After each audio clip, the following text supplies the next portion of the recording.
গুৱাহাটীৰ পদপথত অনা অসমীয়া লোকে ব্যৱসায় কৰি ঘৰ সংসাৰ চলাই আছে। কিন্তু আমাৰ অসমীয়া ল'ৰাই কি কৰিছে? 7-8 হাজাৰ টকাৰ কাৰণে ৰাজ্যৰ বাহিৰত গৈ কাম কৰিব লগা হৈছে। আমাৰ অসমতে ইমানবোৰ কাম থকা স্বত্তেও বাহিৰত গৈ কাম কৰিবলগীয়া হোৱাটো কিমান পৰিতাপৰ বিষয়ে বাৰু ভাবকচোন।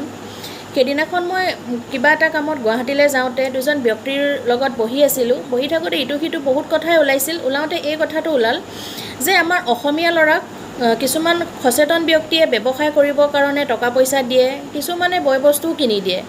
প্ৰথমতে সেই বস্তুখিনি তেওঁলোকে বোলে খুব উৎসাহেৰে লয়, আমাৰ অসমীয়া ল'ৰাকেইটাই খুব উৎসাহেৰে লৈ এসপ্তাহমান খুব ধুনীয়াকৈ ব্যৱসায়টো কৰে।